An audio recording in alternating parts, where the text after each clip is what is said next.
So yesterday, Apple announced a bunch of cool new products like the Apple Watch Series 7, the new iPad Air, and the iPhone 13. Is there any massive feature updates from the previous versions? Let's find out.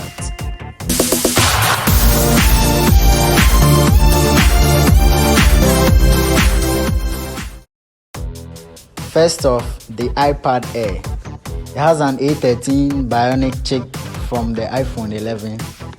It's the same 10.2 inch from last generation, starting at the same $329 as the previous gen. It has a 12 megapixel ultra-wide selfie camera with center stage, just like the iPad Pro.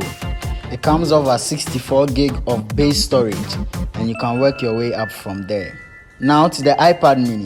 It has the A15 Bionic chip from the new iPhone 13 lineup with 5G support. It has a 12 megapixel front and back camera. Apple has integrated a Touch ID into the side button, and it has a 60 Hz refresh rate. Oh, and it's also powered by a USB-C connector. All iPads now have different chipsets, and almost all now use a USB-C type connector. But iPhones from the same Apple company use a Lightning connector. Well, in my opinion, why don't they just use one connector for all? Anyway, to the Apple Watch. Apple also announced the Watch Series 7 is going to have a slightly curved screen to make for easier reading. It's also going to have thinner bezels, and yeah, it's not going to be squared off like the iPhone 12. It's still going to maintain its curved form factor, well, at least for now. It also has improved resistance to scratches and a larger screen that makes reading texts easier. The main feature of the event is the iPhone 13.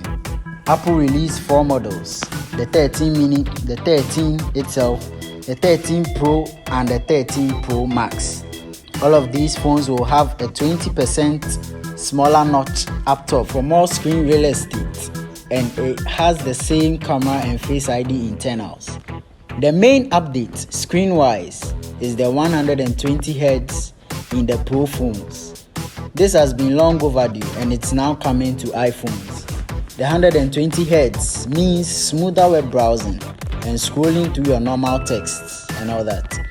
This isn't going to affect the battery life as in other phones. Actually, Apple has increased the battery size to accommodate the 120 Hz, and it will even provide more battery life as compared to the 12 lineup. Now to the cameras. The new layout in the 12 and 13 mini is what you can use to differentiate from the 12 lineup. Cameras are diagonally placed in the 13 models and are kinda straight on the 12 models. Both 13 and 13 mini have two 12 megapixel cameras with larger sensors, and this is to help the sensor shift optical image stabilization. This is basically the sensor in the camera moving around to provide better shots in the day and especially at night. And it also helps in the new cinematic mode introduced by Apple. This mode is only available in the Pro models, which helps you change focus from one subject in the frame to the other while applying blur to the background. The triple camera setup on the Pro models, as usual, has now wider apertures, and it also has night mode on all 3 lenses. The telephoto lens, well, also known as the zoom camera, is now 3x as opposed to 2.5 from last year. All the iPhones have the same IP68 water and dust resistance like the iPhone 12, and same ceramic shield from last year.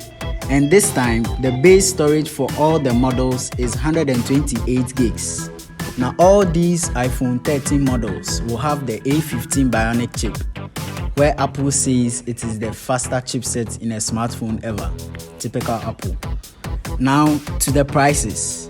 The iPhone 13 mini is $699, 13 is $799, 13 Pro is $999, and the 13 Pro Max is $1099, all at its base storage. Now the maxed out 13 Pro Max is $1,599. That'll be all for today. Let us know what features you are expecting, if you are disappointed or you are excited for the new phones. Be sure to like and subscribe, and then we will catch you in the next one. Peace.